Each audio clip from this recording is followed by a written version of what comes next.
അമൃതവേണി ലൈസ് കിറ്റ് presents daily news പ്രഭാത വാർത്തകൾ powered by Pulimoottil Silks KSFE in association with Joy Alukkas. ഇത്തവണ ഫസ്റ്റ് അടിക്കില്ലേ നമ്മള്?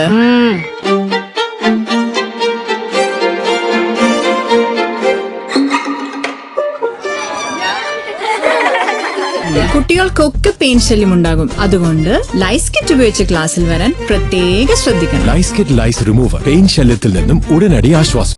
നമസ്കാരം, ഞാൻ ഡെയ്സി ബിജു. ഡെയിലി ന്യൂസിന്റെ പ്രഭാത വാർത്തകളിലേക്ക് സ്വാഗതം. ഇന്ന് ഡിസംബർ 10 ബുധനാഴ്ച. നടിയെ ആക്രമിച്ച കേസിൽ നടൻ ദിലീപിനെതിരെയുള്ളത് ശബ്ദിക്കുന്ന തെളിവുകളാണെന്നും ദിലീപിനെതിരെ ഗൂഢാലോചന കുറ്റം തെളിയിക്കാനാകുന്ന തെളിവുകൾ ശരിയായി വിലയിരുത്തുന്നതിൽ വിചാരണ കോടതി പരാജയപ്പെട്ടുവെന്നും പ്രോസിക്യൂഷൻ വിലയിരുത്തൽ. പൾസർ സുനിയെ അറിയില്ലെന്ന ദിലീപിന്റെ വാദം നിഷേധിക്കുന്ന ഫോട്ടോ അടക്കമുണ്ടെന്നും നടി ആക്രമിക്കപ്പെടുന്നതിന്റെ ദൃശ്യങ്ങളടങ്ങിയ മെമ്മറി കാർഡിന്റെ പകർപ്പ് ദിലീപിന്റെ കൈവശം എത്തിയിട്ടുണ്ടെന്ന് തെളിയിക്കാൻ പര്യാപ്തമായ തെളിവുകൾ ഹാജരാക്കാനായെന്നും പ്രോസിക്യൂഷൻ അവകാശപ്പെടുന്നു. തന്റെ മൊബൈൽ ഫോണിലെ തെളിവ് നശിപ്പിക്കാൻ ദിലീപ് മുതിർന്നതിന്റെയും സാക്ഷികളെയും ജുഡീഷ്യൽ ഓഫീസർമാരെയും സ്വാധീനിക്കാൻ ശ്രമിക്കുന്നതിന്റെ തെളിവുകളും ഹാജരാക്കിയതായും പ്രോസിക്യൂഷൻ വ്യക്തമാക്കുന്നു. നടി ആക്രമിക്കപ്പെട്ട കേസിൽ കുറ്റവിമുക്തനായതിന് പിന്നാലെ അന്വേഷണ ഉദ്യോഗസ്ഥർക്കെതിരെ നിയമ നടപടിക്കൊരുങ്ങി ദിലീപ്. തെറ്റായ പ്രോസിക്യൂഷൻ നടപടിയിലാണ് ഉദ്യോഗസ്ഥർക്കെതിരെ ദിലീപ് നിയമ നടപടിക്ക് ഒരുങ്ങുന്നത്. തനിക്കെതിരെ ഗൂഢാലോചന നടന്നുവെന്നും പ്രത്യേക അന്വേഷണ സംഘം സർക്കാരിനെ തെറ്റിദ്ധരിപ്പിച്ചുവെന്നുമാണ് ദിലീപിന്റെ ആരോപണം. ഇടത് സഹയാത്രികനും മുൻ MLAയുമായ സിനിമാ സംവിധായകൻ PT കുഞ്ഞുമുഹമ്മദിനെതിരെ സ്ത്രീത്വത്തെ അപമാനിച്ചെന്ന സംവിധായികയുടെ പരാതി മുഖ്യമന്ത്രിയുടെ ഓഫീസിൽ ലഭിച്ചിട്ടും ദിവസങ്ങൾ കഴിഞ്ഞാണ് പോലീസിന് കൈമാറിയതെന്ന് ആക്ഷേപം. നവംബർ 27-ന് ലഭിച്ച പരാതി ഡിസംബർ 2-നാണ് കന്റോൺമെന്റ് പോലീസിന് കൈമാറിയത്. രാഹുൽ മാങ്കൂട്ടത്തിൽ MLAക്കെതിരെ പരാതി ലഭിച്ച ദിവസം തന്നെ ADGPയെ വിളിച്ചുവരുത്തി രാത്രിയോടെ കേസെടുപ്പിച്ചിരുന്നു. എന്നാൽ PT കുഞ്ഞുമുഹമ്മദിനെതിരെ പോലീസ് കേസെടുത്തത് ഡിസംബർ 8-നാണ്. വിവരം പുറത്തറിയുമെന്ന ഘട്ടം വന്നതോടെയാണ് 12 ദിവസത്തിനു ശേഷം പോലീസ് കേസെടുത്തതെന്നും ആരോപണമുണ്ട്. സംസ്ഥാനത്തെ തദ്ദേശ തിരഞ്ഞെടുപ്പിന്റെ ആദ്യഘട്ടത്തിൽ 7 ജില്ലകളിൽ ഇന്നലെ നടന്ന വോട്ടെടുപ്പിൽ 70.9% പോളിംഗ് രേഖപ്പെടുത്തി. തിരുവനന്തപുരം 67.4, കൊല്ലം 70.36, പത്തനംതിട്ട 66.78, ആലപ്പുഴ 73.76, കോട്ടയം 70.94, ഇടുക്കി 71.77, എറണാകുളം 74.58 എന്നിങ്ങനെയാണ് പോളിംഗ് ശതമാനം. സംസ്ഥാനത്തെ തദ്ദേശ തിരഞ്ഞെടുപ്പിന്റെ രണ്ടാം ഘട്ട വോട്ടെടുപ്പ് നാളെ വോട്ടെടുപ്പ് നടക്കുന്ന തൃശൂർ മുതൽ കാസർഗോഡ് വരെയുള്ള 7 ജില്ലകളിൽ ഇന്നലെ പരസ്യപ്രചാരണം സമാപിച്ചു. ആവേശം നിറഞ്ഞു നിന്ന കൊട്ടിക്കലാശത്തിനിടെ പലയിടത്തും പ്രവർത്തകർ തമ്മിൽ കയ്യാങ്കളിയുണ്ടായി. 7 ജില്ലകളിലും ഇന്ന് നിശബ്ദ പ്രചാരണം. കോഴിക്കോട് കൊട്ടിക്കലാശത്തിനിടെ കോൺഗ്രസ് നേതാവ് K ജയന്തിന് പ്രചാരണ വാഹനത്തിൽ നിന്ന് വീണ് പരിക്കേറ്റു. വാരിയലിനും ശ്വാസകോശത്തിനും ക്ഷതമേറ്റ ജയന്തിനെ കോഴിക്കോട്ടെ സ്വകാര്യ ആശുപത്രിയിൽ പ്രവേശിപ്പിച്ചു. ഇദ്ദേഹത്തിന്റെ നില തൃപ്തികരമാണെന്ന് ഡോക്ടർമാർ അറിയിച്ചു. പാളയത്ത് കൊട്ടിക്കലാശത്തിനിടെയായിരുന്നു സംഭവം. തിരുവനന്തപുരത്തും എറണാകുളത്തും പോളിംഗ് ബൂത്തിൽ വെച്ച് വോട്ടർമാർ കുഴഞ്ഞു വീണു മരിച്ചു. കാലടി ശ്രീമൂലനഗരം അകവൂർ സ്കൂളിൽ വോട്ട് ചെയ്യാനെത്തി കുഴഞ്ഞു വീണ ശ്രീമൂലനഗരം സ്വദേശി ബാബുവാണ് എറണാകുളത്ത് മരിച്ചത്. തിരുവല്ലം മണമേൽ പ്ലാങ്ങൽ വീട്ടിൽ ശാന്തയാണ് തിരുവനന്തപുരത്ത് മരിച്ചത്. തിരുവല്ലം വാർഡിൽപ്പെട്ട പാച്ചല്ലൂർ ഗവൺമെന്റ് LP സ്കൂളിലെ 6-ാം നമ്പർ ബൂത്തിൽ വോട്ട് ചെയ്യാനെത്തിയതായിരുന്നു ഇവർ. നടപടിക്രമങ്ങൾക്ക് ശേഷം ചൂണ്ടുവിരലിൽ മഷി പുരട്ടി ബൂത്തിൽ കയറവെ കുഴഞ്ഞു വീഴുകയായിരുന്നു. ലീഗ് വനിതാ സ്ഥാനാർത്ഥി BJP പ്രവർത്തകനൊപ്പം ഒളിച്ചോടി. കണ്ണൂർ ചൊക്ലി ഗ്രാമപഞ്ചായത്തിൽ 3 ദിവസമായി കാണാതായെന്ന പരാതി ലഭിച്ച UDF വനിതാ സ്ഥാനാർത്ഥിയെ ആൺ സുഹൃത്തിനൊപ്പം വിട്ടയച്ചതായി പോലീസ് അറിയിച്ചു. മജിസ്ട്രേറ്റിന് മുൻപിൽ ഹാജരാക്കിയതിന് പിന്നാലെയാണ് ആൺ സുഹൃത്തിനൊപ്പം വിട്ടയച്ചത്. ശക്തമായ പോരാട്ടം നടക്കുന്ന വാർഡിലെ വോട്ട് ഭിന്നിപ്പിക്കാൻ CPM നടത്തുന്ന നാടകമെന്നായിരുന്നു യുവതിയെ കാണാതായതോടെ UDF ആരോപിച്ചിരുന്നത്. തദ്ദേശ തെരഞ്ഞെടുപ്പിന്റെ ആവേശത്തിനിടെ പ്രതിപക്ഷ നേതാവിനോട് ചോദ്യങ്ങൾ നിരത്തി മുഖ്യമന്ത്രി പിണറായി വിജയൻ. ലൈഫ് മിഷൻ, വിഴിഞ്ഞം തുറമുഖം, തുരങ്കപാത, തീരദേശ ഹൈവേ അടക്കം K-റെയിൽ വരെ UDF എതിർത്ത പദ്ധതികളിലെ ഇപ്പോഴത്തെ നിലപാട് തുറന്നു പറയണമെന്നാണ് മുഖ്യമന്ത്രി ആവശ്യപ്പെട്ടത്.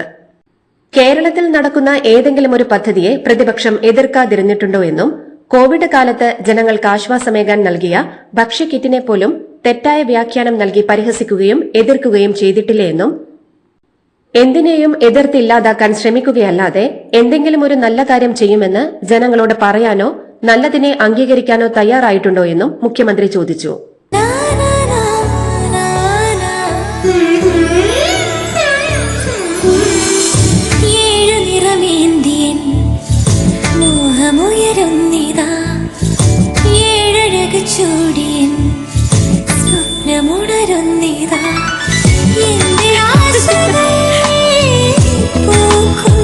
പട്ടിന്റെ കയ്യൊപ്പ് സിൻസ് 1924 പുളിമൂട്ടിൽ സിൽക്സ്. VC നിയമന തർക്കത്തിൽ അനുനയ നീക്കവുമായി സംസ്ഥാന സർക്കാരെന്ന് റിപ്പോർട്ടുകൾ.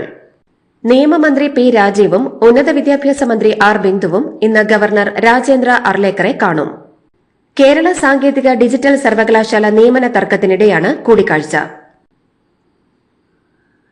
ശബരിമല മകരവിളക്ക് മഹോത്സവത്തോടനുബന്ധിച്ച് പുൽമേട് വഴിയുള്ള തീർത്ഥാടകർക്ക് മികച്ച ആശയവിനിമയ സൌകര്യമൊരുക്കാൻ BSNL താൽക്കാലിക ടവർ സ്ഥാപിക്കുന്നു. മകരവിളക്ക് ദർശനത്തിനായി 10,000 തടിച്ചുകൂടുന്ന പുൽമേട്ടിൽ ഭക്തജന തിരക്ക് കണക്കിലെടുത്ത് 5 ദിവസത്തേക്കാണ് ഈ അധിക സംവിധാനം ഏർപ്പെടുത്തുന്നത്. ശബരിമല പാതയിൽ അപകടങ്ങൾ തുടർക്കഥയാകുന്നു. KSRTC ബസ്സുകൾ കൂട്ടിയിടിച്ച് ഇന്നലെ 51 പേർക്ക് പരിക്കേറ്റു. ഇന്നലെ ഉച്ചയ്ക്ക് 12 മണിയോടെ ചാലക്കയത്താണ് അപകടമുണ്ടായത്. പമ്പയിൽ നിന്ന് ചെങ്ങന്നൂരിലേക്ക് പോയ KSRTC ഫാസ്റ്റ് പാസഞ്ചർ ബസ്സും നിലയ്ക്കലിൽ നിന്ന് പമ്പയിലേക്ക് പോയ ചെയിൻ സർവീസ് ബസ്സുമാണ് കൂട്ടിയിടിച്ചത്. എറണാകുളം മലയാറ്റൂരിൽ മുണ്ടങ്ങമറ്റത്ത് നിന്ന് കാണാതായ വിദ്യാർത്ഥിനിയെ കൊല്ലപ്പെട്ട നിലയിൽ കണ്ടെത്തി. മുണ്ടങ്ങാമറ്റം സ്വദേശിനി ചിത്രപ്രിയയാണ് സെബിയോർ കൂരാപ്പള്ളി കയറ്റത്തിലെ ഗ്രൌണ്ടിൽ കൊല്ലപ്പെട്ട നിലയിൽ ഇന്നലെ കണ്ടെത്തിയത്. ബംഗളൂരുവിൽ ഏവിയേഷൻ ബിരുദ വിദ്യാർത്ഥിയായ ചിത്രപ്രിയയെ ശനിയാഴ്ചയാണ് കാണാതായത്. പെൺകുട്ടിയുടെ മരണം കൊലപാതകമെന്ന് പോലീസ് സംശയിക്കുന്നു. പെൺകുട്ടിയുടെ ആൺ സുഹൃത്തിനെ പോലീസ് ചോദ്യം ചെയ്തു വരികയാണ്. ശബരിമലയിൽ തിരക്ക് തുടരുന്നു. ഇന്നലെ വൈകിട്ട് 6 മണിവരെ ദർശനം നടത്തിയത് 75,463 ഭക്തരാണ്. തിരക്കനുസരിച്ച് പമ്പയിൽ നിന്നും നിലയ്ക്കലിൽ നിന്നും ബാച്ചുകളായി തിരിച്ചാണ് വിശ്വാസികളെ മല കയറാൻ അനുവദിക്കുന്നത്. അമ്മയുടെ മടിയിലിരിക്കുകയായിരുന്ന 1.5 വയസ്സുകാരന് തെരുവ് നായയുടെ കടിയേറ്റു. തൃശൂർ തൊടിയൂർ രാപ്പറമ്പിൽ പടിക്കളത്തിൽ റംഷാദിന്റെ മകൻ നിഷാനിനാണ് കടിയേറ്റത്. മുഖത്ത് പരിക്കേറ്റ കുട്ടിയെ തൃശൂർ മെഡിക്കൽ കോളേജിൽ പ്രവേശിപ്പിച്ചു. ഈ കുട്ടിയെ കൂടാതെ നായയുടെ കടിയേറ്റ നായരങ്ങാടി അണ്ടിക്കേട്ട് കടവ് സ്വദേശി ജിതേഷിന്റെ മകൾ അഞ്ജലി, കർണാക്കൽ സ്വദേശി കായൽ മുസ്തഫ മകൾ കിസ്മത്ത്, കല്ലൂർ സ്വദേശി എൽസി എന്നിവരെ കുന്നംകുളം താലൂക്ക് ആശുപത്രിയിൽ പ്രവേശിപ്പിച്ചു. വോട്ടർ പട്ടിക പരിഷ്കരണ ചർച്ചയിൽ ലോക്സഭയിൽ വാക്കേറ്റം. BJPക്കും കേന്ദ്ര സർക്കാരിനും ചെയ്യാൻ കഴിയുന്ന ഏറ്റവും വലിയ രാജ്യദ്രോഹം വോട്ട് മോഷണമാണെന്നും അതിനപ്പുറം മറ്റൊന്നുമില്ലെന്നും രാഹുൽ ഗാന്ധി തുറന്നടിച്ചു. സർവകലാശാലകളെയും അന്വേഷണ ഏജൻസികളെയും നിയന്ത്രണത്തിലാക്കിയ RSSും BJPയും തെരഞ്ഞെടുപ്പ് കമ്മീഷനെയും വരുതിയിലാക്കി കഴിഞ്ഞെന്ന് രാഹുൽ ഗാന്ധി ആരോപിച്ചു. സോണിയാഗാന്ധിയുടെയും രാഹുൽ ഗാന്ധിയുടെയും അടുപ്പക്കാരായിരുന്നു UPA ഭരണഘടനാ സ്ഥാപനങ്ങളുടെ തലപ്പത്തെന്നും സർദാർ പട്ടേലിനെ വെട്ടി നെഹ്റു പ്രധാനമന്ത്രിയായതാണ് രാജ്യത്തെ ആദ്യ വോട്ട് ചോരിയെന്നും BJP തിരിച്ചടിച്ചു. മദ്രാസ് ഹൈക്കോടതി ജഡ്ജി GR സ്വാമിനാഥനെ ഇംപീച്ച് ചെയ്യാൻ നോട്ടീസ് നൽകി പ്രതിപക്ഷ നേതാക്കൾ. DMK MP കനിമൊഴിയുടെ നേതൃത്വത്തിലാണ് MPമാർ ലോക്സഭാ സ്പീക്കർ ഓം ബിർളയ്ക്ക് നോട്ടീസ് നൽകിയത്. നോട്ടീസ് നൽകുമ്പോൾ പ്രിയങ്ക ഗാന്ധിയും അഖിലേഷ് യാദവും കനിമൊഴിക്കൊപ്പം ഉണ്ടായിരുന്നു. ആകെ 107 MPമാരാണ് നോട്ടീസിൽ ഒപ്പിട്ടിരിക്കുന്നത്. മദ്രാസ് ഹൈക്കോടതി മധുര ബെഞ്ച് ജഡ്ജിയാണ് GR സ്വാമിനാഥൻ. ഹൈക്കോടതി ഡിവിഷൻ ബെഞ്ചിന്റെ 2017 ഉത്തരവിന് വിരുദ്ധമായാണ് തമിഴ്നാട് മധുര തിരുപ്പരൻകുന്றம் മലയിൽ സിക്കന്ദർ ദർഗയുടെ സമീപം ദീപം തെളിക്കാൻ ജസ്റ്റിസ് സ്വാമിനാഥൻ ഉത്തരവിട്ടതെന്നാണ് ആരോപണം. കേന്ദ്ര സർക്കാർ ജീവനക്കാർക്കും പെൻഷൻകാർക്കുമായി 8ാം കേന്ദ്ര ശമ്പള കമ്മീഷൻ രൂപീകരിച്ചതായി കേന്ദ്രം ലോക്സഭയിൽ അറിയിച്ചു. 50.14 ലക്ഷം കേന്ദ്ര സർക്കാർ ജീവനക്കാരും ഏകദേശം 69 ലക്ഷം പെൻഷൻകാരും കമ്മീഷന്റെ പരിധിയിൽ വരും. എന്നാൽ കമ്മീഷൻ നടപ്പാക്കുന്ന തീയതിയും അതിനുവേണ്ട ഫണ്ടിങ്ങും എങ്ങനെ കണ്ടെത്തുമെന്നുള്ള കാര്യങ്ങൾ പിന്നീട് തീരുമാനിക്കുമെന്ന് കേന്ദ്രം വ്യക്തമാക്കി.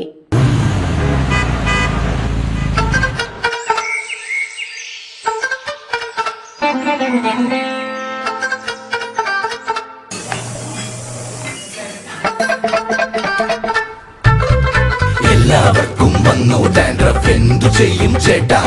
പേടിക്കണ്ട, ഇവിടുണ്ടല്ലോ ഡാൻഡ്രോഫിറ്റിൻ ഓയിൽ. ഉടനടി മാറും താരൻ, ഉപയോഗിക്കൂ വേഗം. Amrutweni Dandruff Quit, the ultimate dandruff solution. വിമാനയാത്രക്കാരെ ദുരിതത്തിലേക്ക് തള്ളിവിട്ട ഇൻഡിഗോ കമ്പനിക്കെതിരെ കടുത്ത നടപടി തുടങ്ങി കേന്ദ്ര സർക്കാർ. 10% ഇൻഡിഗോ സർവീസുകൾ വെട്ടിക്കുറച്ച് വ്യോമയാന മന്ത്രാലയം. മന്ത്രാലയത്തിന്റെ നിർദ്ദേശങ്ങൾ കർശനമായി പാലിക്കാൻ ഇൻഡിഗോയ്ക്ക് നിർദ്ദേശം നൽകിയെന്നും കേന്ദ്ര വ്യോമയാന മന്ത്രി റാംമോഹൻ നായിഡു അറിയിച്ചു.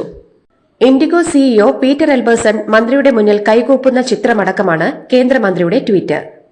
സിഇഒയെ ഇന്നലെയും മന്ത്രി വിളിച്ചുവരുത്തി വിശദീകരണം തേടിയിരുന്നു. അമിത നിരക്ക് വർധന തടയണം എന്നതടക്കമുള്ള നിർദ്ദേശങ്ങളിൽ ഒരിളവും ഇൻഡിഗോയ്ക്ക് നൽകില്ലെന്നും വ്യോമയാന മന്ത്രി വ്യക്തമാക്കിയിട്ടുണ്ട്. ഇൻഡിഗോയുടെ മുതിർന്ന ഉദ്യോഗസ്ഥരെ തൽസ്ഥാനങ്ങളിൽ നിന്ന് നീക്കാനും നിർദ്ദേശം നൽകും. സ്ഥിതി സാധാരണ നിലയിലേക്ക് മടങ്ങുന്നുവെന്നും യാത്രക്കാർക്ക് പ്രതിസന്ധിയുണ്ടാക്കുന്ന ഒരു നടപടിയും അനുവദിക്കില്ലെന്നും വ്യോമയാന മന്ത്രി റാംമോഹൻ നായിഡു ലോക്സഭയിൽ പറഞ്ഞു. വായുമലിനീകരണ തോത് വർദ്ധിച്ചുവരുന്ന സാഹചര്യത്തിൽ ദില്ലി നഗരത്തിലെ എല്ലാ ഹോട്ടലുകളിലും റെസ്റ്റോറന്റുകളിലും ഓപ്പൺ ഈറ്ററികളിലും ഗ്രില്ലിംഗിനായി കൽക്കരിയും വിറകും ഉപയോഗിക്കുന്ന തന്തൂർ അടുപ്പുകൾക്ക് നിയന്ത്രണം ഏർപ്പെടുത്തി പൊല്യൂഷൻ കൺട്രോൾ കമ്മിറ്റി. ഇതുപ്രകാരം എല്ലാ വ്യവസായ സ്ഥാപനങ്ങളിലും ഇലക്ട്രിക്, ഗ്യാസ് അല്ലെങ്കിൽ മറ്റ് ശുദ്ധ ഇന്ധനങ്ങൾ മാത്രമേ ഉപയോഗിക്കാവൂ എന്നാണ് നിർദ്ദേശം. കൽക്കരിയും വിറകും വലിയ തോതിൽ എയർ ക്വാളിറ്റി ഇൻഡെക്സ് നിലവാരത്തെ ബാധിക്കും എന്നതിനാലാണ് ഇത്. അനിൽ അംബാനിയുടെ മകനെതിരെ ക്രിമിനൽ കേസെടുത്ത് സിബിഐ. ജയ് അൻമോൾ അനിൽ അംബാനിക്കെതിരെയാണ് കേസ്. അംബാനിയുടെ കമ്പനിയായ റിലയൻസ് ഹൌസിംഗ് ഫിനാൻസ് ലിമിറ്റഡുമായി ബന്ധപ്പെട്ടുള്ള ബാങ്ക് തട്ടിപ്പ് കേസിലാണ് നടപടി. കമ്പനിയെയും കമ്പനി സിഇഒയെയും സർക്കാർ ഉദ്യോഗസ്ഥരെയും കേസിൽ പ്രതി ചേർത്തിട്ടുണ്ട്. തട്ടിപ്പിലൂടെ യൂണിയൻ ബാങ്ക് ഓഫ് ഇന്ത്യയ്ക്ക് 228 കോടി രൂപയുടെ നഷ്ടമുണ്ടായെന്നാണ് പരാതി. മുൻ ചീഫ് ജസ്റ്റിസ് BR ഗവായിക്ക് നേരെ ഷൂ എറിഞ്ഞ അഭിഭാഷകനെതിരെ ആക്രമണം.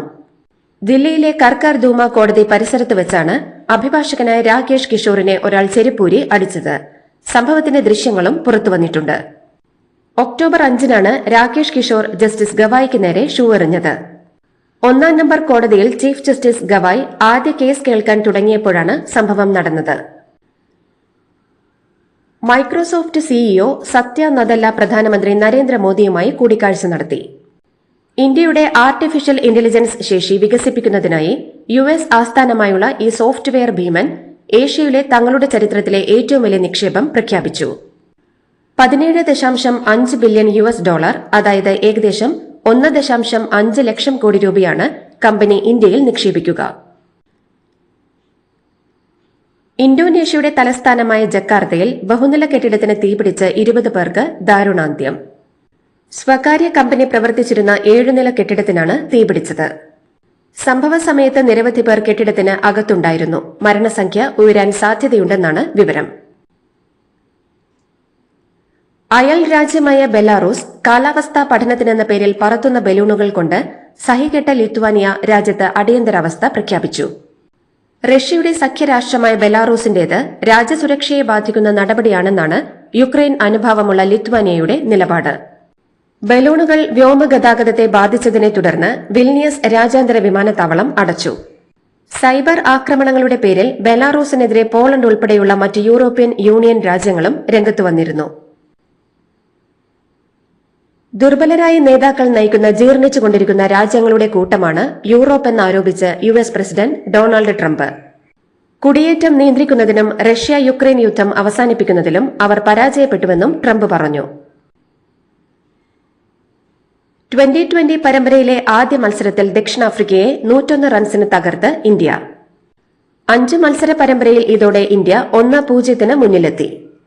ആദ്യം ബാറ്റ് ചെയ്ത ഇന്ത്യ 28 പന്തിൽ 59 റൺസെടുത്ത ഹാർദിക് പാണ്ഡ്യയുടെ മികവിൽ 6 വിക്കറ്റ് നഷ്ടത്തിൽ 175 റൺസെടുത്തു. മറുപടി ബാറ്റിംഗിനിറങ്ങിയ ദക്ഷിണാഫ്രിക്ക 12.3 ഓവറിൽ വെറും 74 റൺസിന് ഓൾ ഔട്ടായി. ഹാർദിക് പാണ്ഡ്യയാണ് കളിയിലെ താരം. ഇതോടുകൂടി ഡെയിലി ന്യൂസിന്റെ ഇന്നത്തെ പ്രഭാത വാർത്തകൾ സമാപിക്കുന്നു. ഡെയിലി ന്യൂസിന് വേണ്ടി വാർത്തകൾ വായിച്ചത് Daisy Biju. Daily news live .in വാർത്തകൾ വിരൽ തുമ്പിൽ.